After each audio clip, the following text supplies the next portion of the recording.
یہ واقعہ شام کے شہر دمشق میں ہوا۔ ایک نوجوان خوبصورت لڑکی روزانہ اکیلی یونیورسٹی جاتی تھی۔ اسی یونیورسٹی میں اس کا والد ایک ڈپارٹمنٹ کا انچارج تھا۔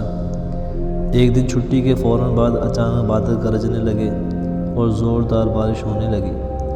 ہر کوئی جائے پناہ کی تلاش میں دوڑ رہا تھا۔ سردی کی شدت بڑھنے لگی، آسمان سے گرنے والے اولے لوگوں کے سروں پر برسنے لگے۔ یہ لڑکی بھی یونیورسٹی سے نکلی اور جائے پناہ کی تلاش میں دوڑنے لگی۔ اس کا جسم سردی سے کانپ رہا تھا، لیکن یہ نہیں جانتی تھی کہ اسے پناہ کہاں ملے گی۔ جب بارش تیز ہوئی تو اس نے ایک دروازہ بجایا۔ گھر میں موجود لڑکا باہر نکلا اور اسے اندر لے آیا اور بارش تھمنے تک اپنے گھر میں رہنے کی اجازت دے دی۔ دونوں کا آپس میں تعارف ہوا تو معلوم ہوا کہ لڑکا بھی اسی یونیورسٹی میں پڑھتا ہے جہاں وہ خود زیر تعلیم ہے، اور اس شہر میں اکیلا رہتا ہے۔ ایک کمرہ، برآمدہ اور باتھ روم اس کا کل گھر تھا۔ نوجوان نے اسے کمرے میں آرام کرنے کو کہا اور اس کے پاس ہیٹر رکھ دیا اور کہا کہ کمرہ جب گرم ہو جائے گا تو وہ ہیٹر نکال لے گا۔ تھوڑی دیر لڑکی بستر پر بیٹھی کانپتی رہی۔ اچانک اسے نیند آ گئی تو یہ بستر پر گر گئی۔ نوجوان ہیٹر لینے کمرے میں داخل ہوا تو اسے یہ بستر پر سوئی ہوئی لڑکی جنت کی حوروں کی سردار لگی۔ وہ ہیٹر لیتے ہی فوراً کمرے سے باہر نکل گیا، لیکن شیطان جو کہ اسے گمراہ کرنے کے موقع کی تلاش میں تھا، اسے وسوسے دینے لگا اور اس کے ذہن میں لڑکی کی تصویر خوبصورت بنا کر دکھانے لگا۔ تھوڑی دیر میں لڑکی کی آنکھ کھل گئی۔ جب اس نے اپنے آپ کو بستر پر لیٹا ہوا پایا تو ہڑبڑا کر اٹھ گئی اور گھبراہٹ کے عالم میں بے تحاشا باہر کی طرف دوڑنے لگی۔ اس نے برآمدے میں اسی نوجوان کو بے ہوش پایا۔ وہ انتہائی گھبراہٹ کے عالم میں گھر کی طرف دوڑنے لگی اور پیچھے مڑ کر بھی نہ دیکھا، یہاں تک کہ اپنے گھر پہنچ کر باپ کی گود میں سر رکھ دیا، جو کہ پوری رات اسے شہر کے ہر کونے میں تلاش کرتا رہا تھا۔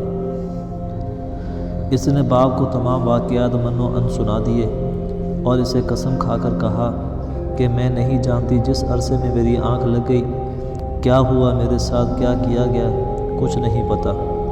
اس کا باپ انتہائی غصے کے عالم میں اٹھا اور یونیورسٹی پہنچ گیا اور اس دن غیر حاضر ہونے والے طلباء کے بارے میں پوچھا تو پتہ لگا کہ ایک لڑکا شہر سے باہر گیا ہے اور ایک بیمار ہے، اسپتال میں داخل ہے۔ باپ اسپتال پہنچ گیا تاکہ اس نوجوان کو تلاش کرے اور اس سے اپنی بیٹی کا انتقام لے۔ اسپتال میں اس کی تلاش کے بعد جب اس کے کمرے میں پہنچا تو اسے اس حالت میں پایا کہ اس کی دونوں ہاتھوں کی انگلیاں پٹیوں سے بندھی ہوئی تھیں۔ اس نے ڈاکٹر سے اس مریض کے بارے میں پوچھا تو ڈاکٹر نے بتایا جب یہ ہمارے پاس لایا گیا تو اس کے دونوں ہاتھ جلے ہوئے تھے۔ باپ نے نوجوان سے کہا کہ تمہیں اللہ کی قسم ہے، مجھے بتاؤ کہ تمہیں کیا ہوا ہے۔ باپ نے اپنا تعارف نہیں کروایا۔ وہ بولا ایک لڑکی کل رات بارش سے بچتی ہوئی میرے پاس پناہ لینے کے لیے آئی تھی۔ میں نے اسے اپنے کمرے میں تو پناہ دے دی، لیکن شیطان مجھے اس کے بارے میں پھسلانے لگا تو میں اس کے کمرے میں ہیٹر لینے کے بہانے داخل ہوا۔ وہ سوئی ہوئی لڑکی مجھے جنت کی حور لگی۔ میں فوراً باہر نکل آیا، لیکن شیطان مجھے مسلسل اس کے بارے میں پھسلاتا رہا اور غلط خیالات میرے ذہن میں آتے رہے۔ تو جب بھی شیطان مجھے برائی پر اکساتا، میں اپنی انگلی آگ میں جلاتا تاکہ جہنم کی آگ اور اس کے عذاب کو یاد کروں اور اپنے نفس کو برائی سے باز رکھ سکوں، یہاں تک کہ میری ساری انگلیاں جل گئیں اور میں بے ہوش ہو گیا۔ مجھے نہیں پتا کہ اسپتال میں کیسے پہنچا۔ یہ باتیں سن کر باپ بہت حیران ہوا اور بلند آواز سے چلایا، اے لوگو، گواہ رہو، میں نے اس پاک سیرت لڑکے سے اپنی بیٹی کا نکاح کر دیا ہے۔ سبحان اللہ، یہ ہے اللہ سے ڈرنے والوں کا ذکر۔ اگر اللہ کا خوف نہ ہوتا تو اس لڑکی کی عزت محفوظ نہ رہتی۔